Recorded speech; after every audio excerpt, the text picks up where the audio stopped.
All right, so in the last lesson, we managed to change the Z index, or rather the stacking order, of our title image over here to make it display behind the feature section. Now, if we look closely though at this title section, there's still a few teething problems. Firstly, if I move this into mobile size, you can see that my image actually disappears. And it's also still rotated, which is really odd. The second thing is that even when I'm in the mobile size, when it's really small, my title is still left aligned, which also looks very strange. So how can we modify our website's looks on mobile? Well, so far, the responsiveness that we're getting, whereby, the left and the right parts here are taking up 50%, but then on mobile, they go into 100%. This is coming from Bootstrap grids, remember. And it works well enough, but if we wanted to fine-tune this, we'll need to use another advanced feature of CSS, which are CSS media queries. And I want to show you how you can actually use just plain old CSS in order to produce responsive designs by learning about these media queries. So you might ask, why do I care, right? Why do I care how good it looks? Why do I have to make so many designs for how it looks on mobile as well as on web? Why can't I just have one design and just be okay with it looking good on the web, right? Well, the problem is that since about October-ish 2016, the number of people who browse the web on mobile overtook those who browsed on desktop. So there's actually more people right now who go on websites from their phone than from a desktop computer or a laptop. So it really is the generation of mobile first. And this is why we always have to think about responsiveness whenever we design websites. Now, what are some of the ways that we can deal with this? Well, number one is do nothing. Basically, bury your head in the sand and pretend that nothing happened and just, make your normal desktop websites and be done with it. Well, the problem is that you actually get punished for this kind of behavior. So you may or may not know, but Google rankings are affected by whether if your website is mobile friendly or not. And there's in fact a really helpful web page where they allow you to put in the URL of your website and they will test to see how mobile friendly it is. If it's not mobile friendly at all, as in it looks really awful and difficult to read on mobile, you get penalized in the Google search rankings. And we all know nobody checks anything on Google page 2 or page 3. So this really, really does matter, especially if you're running a business, right? Now, how can we use a website to test this? Well, we can go to our trusty 90s websites. This one is a development design studio called Lamsoft. And it's pretty interesting if you just take a look at it, actually. Firstly, you get a whole 20 seconds of looking at their logo. Then you get another 20 seconds of looking at this flash animation. So it just repeats itself forever until either we die of boredom or 20 seconds is up. And then, as if all of that wasn't enough, you get another flash animation for 15 seconds. But finally, we get onto the homepage. And it is Killer Website Development, Lamsoft Productions. Let me make your website a place to be proud of. I'm really not sure if we should be proud of this website, but it seems like a relic from the 90s. So maybe if we, time traveled, then this is what was actually cool back then.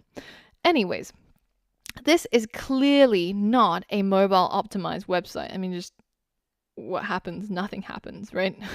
So if we plug this into our mobile friendly test, let's paste that URL in here and let's hit run test. Let's see what the verdict is from Google.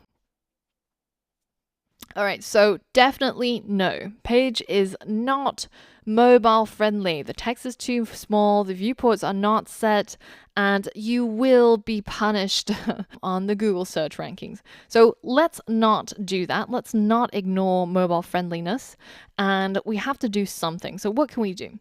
Well, we can either make a separate mobile site which redirects users if they're trying to browse from mobile.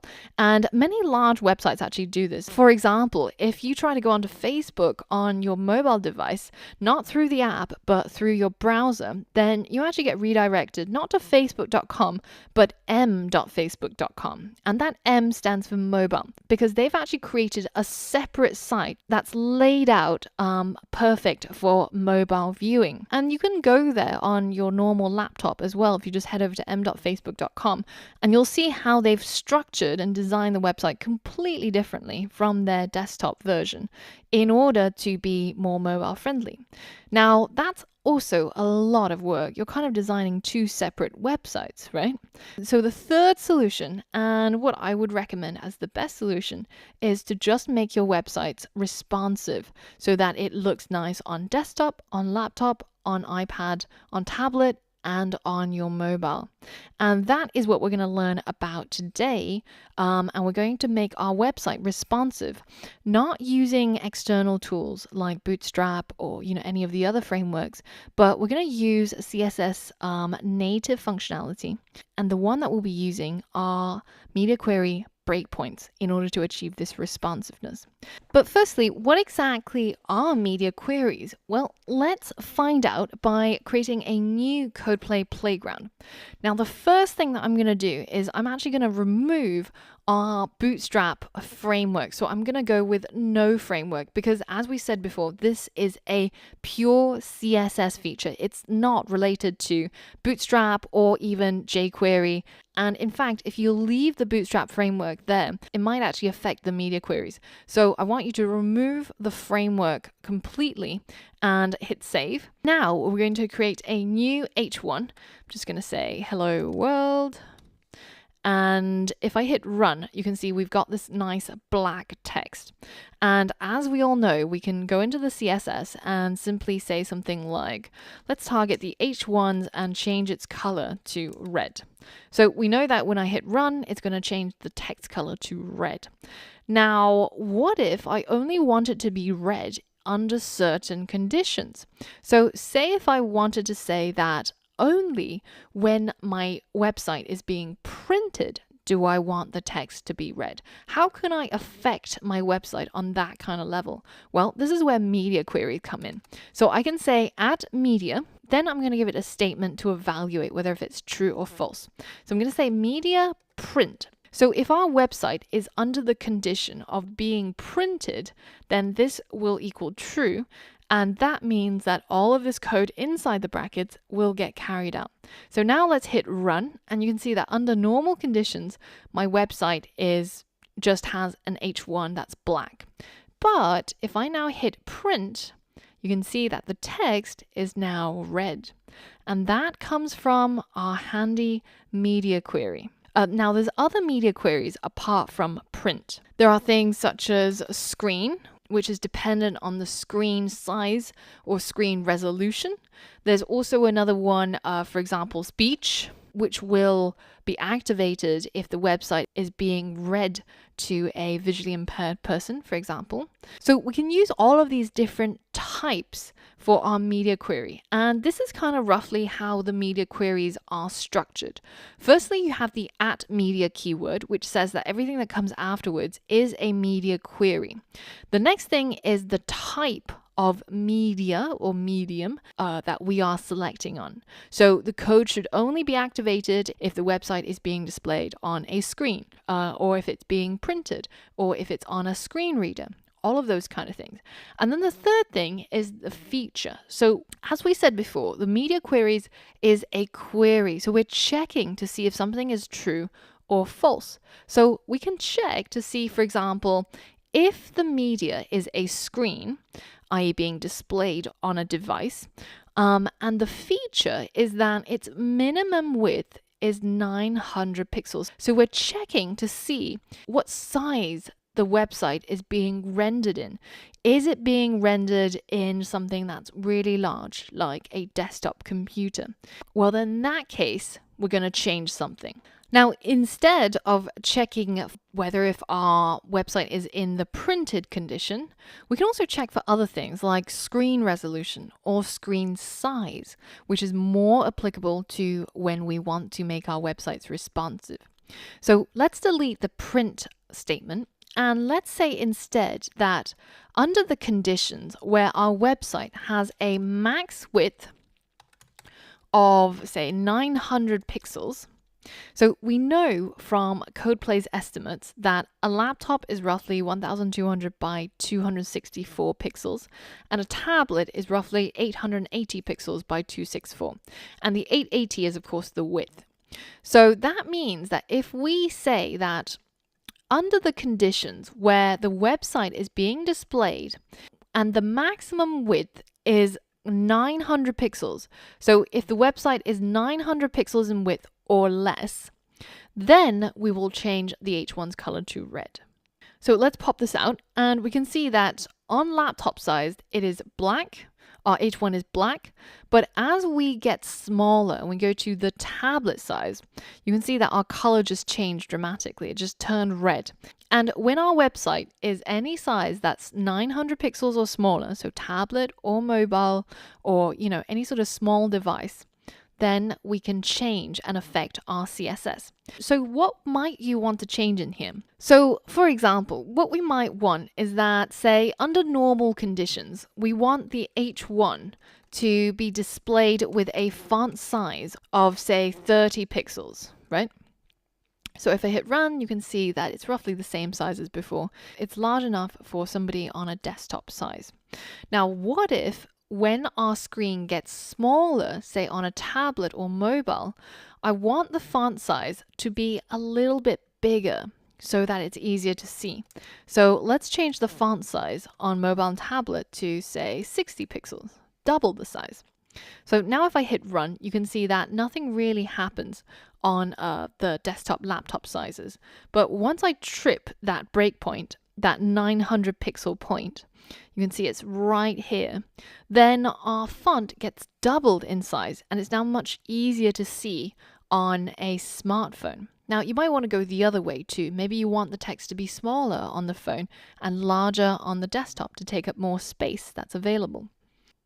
But essentially, we've managed to create a media query breakpoint at 900 pixels, where when this becomes true, the code that's inside these brackets gets enacted, and we override the existing font size with our font size for smaller devices.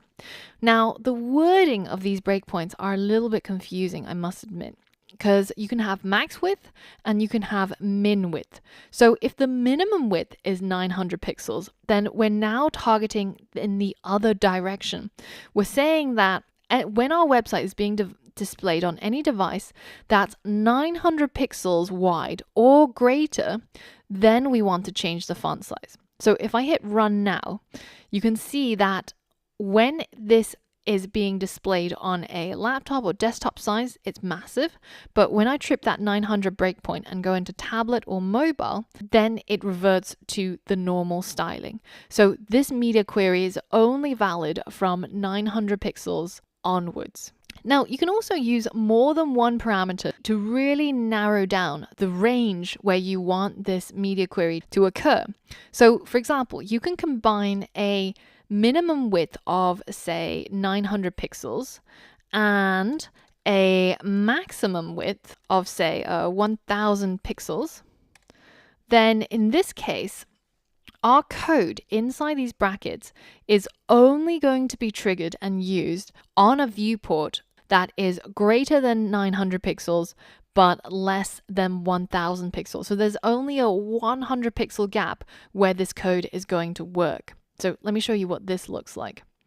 So you can see that normally we have our 30 pixel H1, and when it's really small, we still have a 30 pixel H1, but I flashed through the middle because I want to show you that there's a small 100 pixel gap where we reach 900 pixels, but before 1000 pixels, that our H1 is changed by our code in here. So you notice just now that I used a few different words. And this is something that you have to be really careful about when somebody else talks about the size of something, right? So for example, you can have something that is the size of the device. So this is a fixed thing. So for example, your laptop is going to have a larger device width than the tablet. And you can't change the device width unless, you decide to saw it in half or something, which probably won't work anymore. Don't do this at home. Please don't blame me on this. I don't want anybody's parents or spouses to blame me for their broken TVs. But your device width doesn't change. Now, the other thing that we talk about is your browser size. Now, as you saw, I can change my browser size simply by toggling it left and right.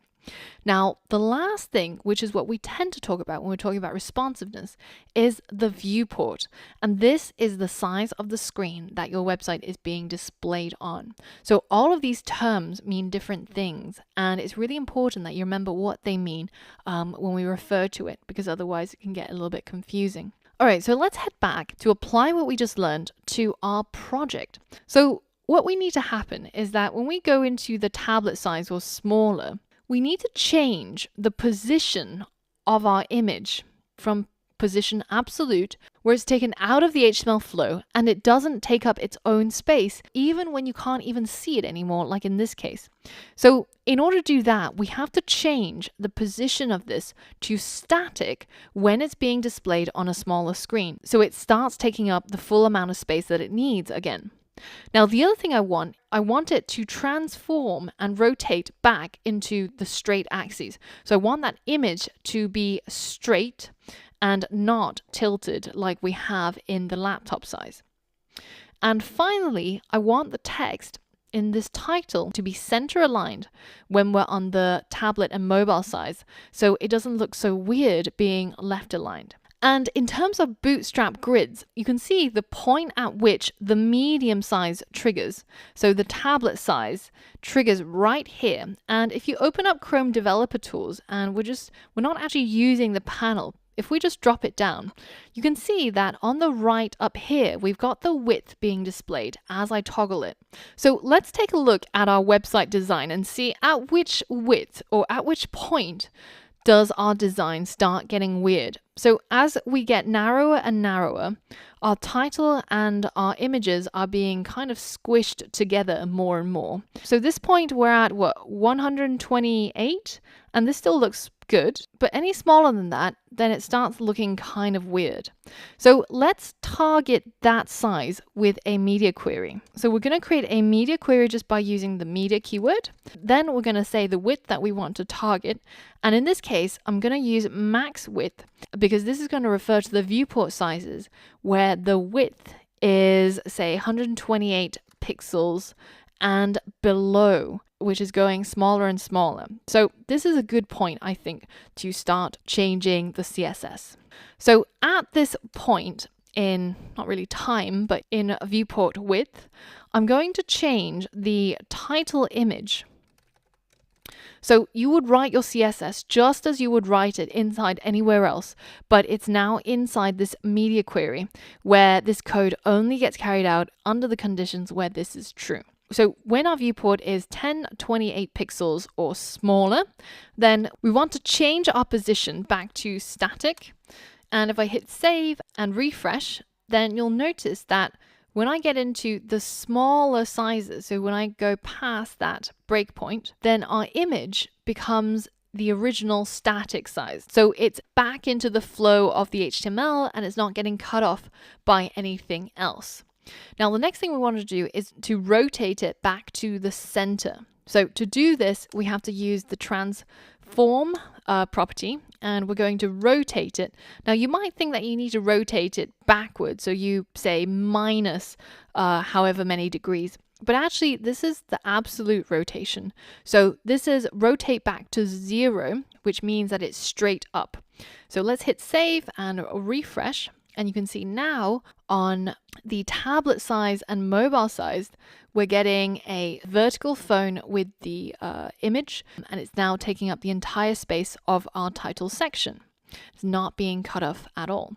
So now the last thing I want to do is I want to make everything inside this title section center aligned, because it looks very, very weird at the moment being left aligned when it's this small. So we can do that by adding the title selector, and we're going to say text align center. So now you'll see that our website looks beautiful on mobile and tablet, and also looks great on laptop and desktop. And we've managed to do all of that simply by using the CSS breakpoints.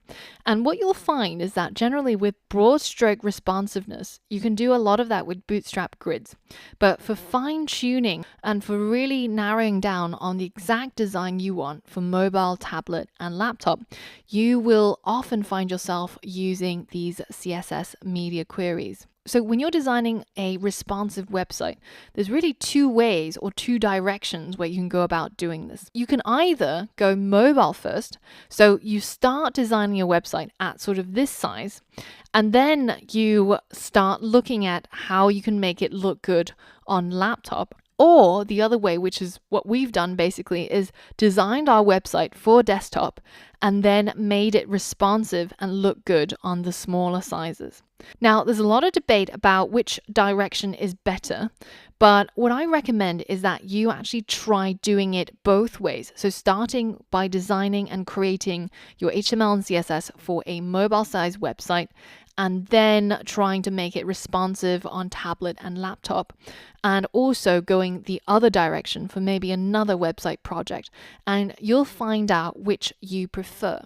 And it's better to just try it out for yourself, because if you do it well, the end result looks similar, but people tend to have a preference as to which direction they create their websites. So it's a good thing to explore. Now, in the next lesson, we've got another challenge for you. And I want you to complete this website by completing the last call to action section and also the footer. Now, there's nothing new here that you haven't learned before, but you'll be doing it yourself and it's going to be a lot of fun. So head over there once you're ready and get started with the next challenge.